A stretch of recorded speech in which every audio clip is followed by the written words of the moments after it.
প্রাথমিক ম্যাট 1594 এই মামলাটির সাথে সকলেই পরিচিত। এই মামলাটি একটি ব্ল্যাক হোলের মতো। ব্ল্যাক হোল আমি কেন বলছি, এই টার্মটা ইউজ করার কারণটাই হচ্ছে যে এই মামলায় এত গভীরতা রয়েছে এবং এই মামলার এমন একটা দিকে এই মামলাটি মোড় নিয়েছে যে বর্তমানে এই মামলাটিকে নিয়ে যদি আমরা আলোচনা করতে শুরু করি তাহলে এই ভিডিওটায় লেন্থ এত বেশি হয়ে যাবে যে আমি একটা ভিডিওতে এই মামলাটি সম্পর্কে আলোচনা করে আপনাদেরকে বিষয়টি বোঝাতে পারবো না। তো বহুদিন থেকেই আমাকে ম্যাট 1594 নিয়ে অনেকেই আমাকে রিকোয়েস্ট করেছেন যে দাদা এইটা নিয়ে কোনো আপডেট থাকলে খবর দিন, বা এইটা নিয়ে এখন কি অবস্থায় রয়েছে। তো প্রাথমিকের ম্যাট 1594 মামলাটি কি, সেটি যারা এই মামলার সাথে যুক্ত তারা ডেফিনেটলি এই মামলাটি সম্পর্কে আপনারা প্রথম থেকেই জানেন। তবুও আমি ডিটেলসে ছোট্ট করে এই মামলাটির একটু সংক্ষিপ্ত সার আপনাদের সামনে বলার চেষ্টা করছি। দেখুন, 2017 সালে মূলত প্রাথমিক 2014 টেটে প্রশ্ন ভুল রয়েছে এই সংক্রান্ত বিষয়ে কলকাতা হাইকোর্টের সিঙ্গেল বেঞ্চে মহামান্য বিচারপতি সমাপ্তি চট্টোপাধ্যায়ের এজলাসে একটি মামলা হয় এবং সেই মামলায় 2018 সালে জাজমেন্ট হয় যে প্রাথমিকে 6টি প্রশ্ন ভুল রয়েছে এবং সেই 6টি প্রশ্ন ওই পিটিশনারদেরকে কিন্তু নম্বর দিতে হবে। তো এই বিষয়টাকে চ্যালেঞ্জ করে পর্ষদ ম্যাট 1594 ফাইল করে 2018 সালে এবং সেই মামলায় 2023 সালে জাজমেন্ট হয় যে হ্যাঁ, সত্যি করেই 6টি প্রশ্ন ভুল রয়েছে এবং সেই 6টি প্রশ্নে প্রত্যেককে নম্বর দিতে হবে।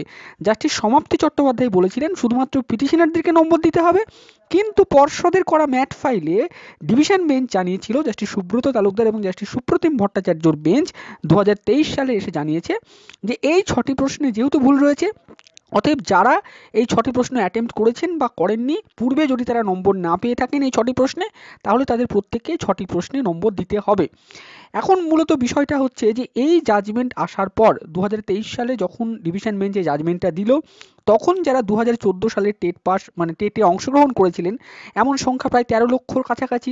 তাহলে এই 13 লক্ষ থেকে এই টাস্কটা করে 6 নম্বর করে দিয়ে কোন প্রার্থী কত নম্বর পাবে এইটা পর্ষদকে ডিক্লেয়ার করতে গেলে পর্ষদের একটু সময় লাগতো, কিন্তু পর্ষদ এইখানে এতটা সময় নিয়ে ফেলেছে যে পর্ষদ এই রেজাল্টটা ডিক্লেয়ারই করছিল না।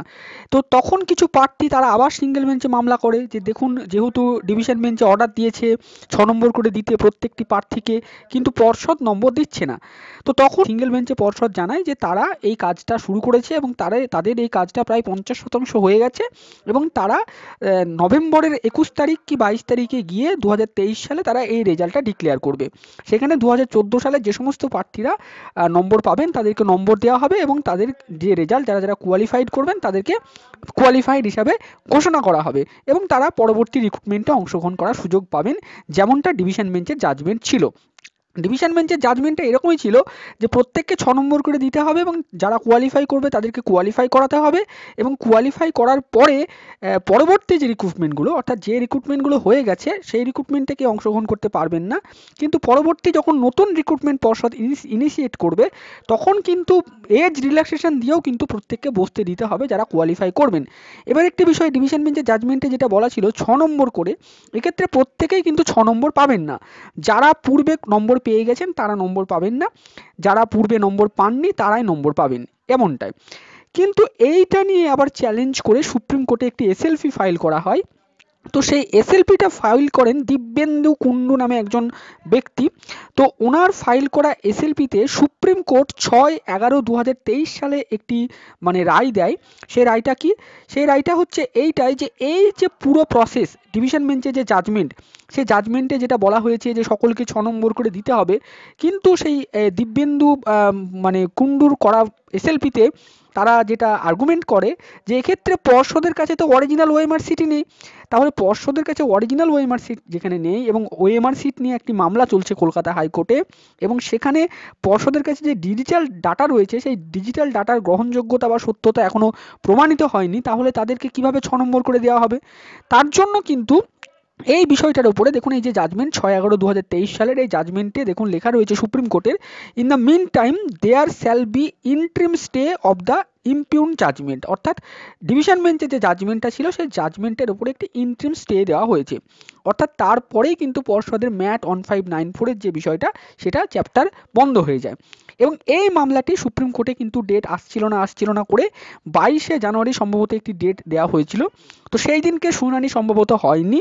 তারপরে দেখুন আবার একটি কম্পিউটার জেনারেটেড ডেট পাওয়া গেছে এই মামলায়। দেখুন diary number 43-37-3-2023, Dibyendu Kundu versus the state of West Bengal. তো এই যে মামলাটি, এই মামলাটি দেখুন justice Bopanna and justice PS Narasimha, তো এই মামলার বিচার করবেন ওনারা। তো দেখুন এই যে কম্পিউটার জেনারেটেড ডেট দেখুন 9/2/2024 সালে দেওয়া হয়েছে, অর্থাৎ ফেব্রুয়ারির 9 তারিখে এই মামলাটার কিন্তু পরবর্তী শুনানির দিন দেওয়া হয়েছে। তো এখন দেখার বিষয় যে এই পরবর্তী শুনানিতে কি হয়, অর্থাৎ যে ইমপিউন্ড স্টেটা দেওয়া হয়েছে ডিভিশন বেঞ্চের জাজমেন্টের ওপরে, সেই স্টেটা বহাল থাকে নাকি উঠে যায়, নাকি এই যে জাজমেন্টটা সেই জাজমেন্টের কোনো মডিফিকেশন হয়, তো এইটা দেখার বিষয়। তো এর মধ্যবর্তী সময়ে পর্ষদ আবার একটি বিষয় তারা আমাদের কলকাতা হাইকোর্টের ডিভিশন বেঞ্চে যায়, জাস্টিস সৌমেন সেনের ডিভিশন বেঞ্চে গিয়ে তারা জাস্টিস সৌমেন সেনের কাছে একটি বিষয় মানে আবেদন করে বা অ্যাপিল করে, একটি ম্যাট ফাইল করে। সেটা হচ্ছে যে তাদেরকে কিছু ডাটা, যেটা সেই ডাটাটা প্রয়োজন পর্ষদের, বিশেষ করে সিবিআই যেটা সিজ করে নিয়ে গেছে ডিজিটাল ডাটা, সেই ডিজিটাল ডাটাটা কেন প্রয়োজন, তার কারণ তারা নাকি আবার ম্যাট 1594-এর নম্বরটা দিতে তাদেরকে সেই ডিজিটাল ডাটাটা লাগবে।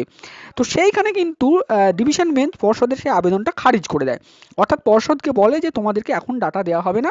তার কারণ ডিভিশন বেঞ্চের পর্যবেক্ষণ এটাই ছিল যে যেহেতু সিবিআই ডাটাটা সিজ করে নিয়ে গেছে, সিবিআই সেটাকে পরীক্ষা নিরীক্ষা করে দেখবে সেটা জালি না আসল না নকল, তারপরে সেখানে কোনো জল মেশানো আছে কিনা সেই ডাটার মধ্যে, তো সেটা যখন প্রুফই হয়নি তাহলে তোমাকে ডাটাটা এখন কেন দেওয়া হবে। অতএব পর্ষদ কিন্তু এই মুহূর্তে যেটা বলেছে তাদের কাছে যেহেতু ডাটাটা নেই, অতএব তারা ওই 6 নম্বর দেওয়ার যে প্রক্রিয়া সেই কাজটা শুরু করতেই পারছে না।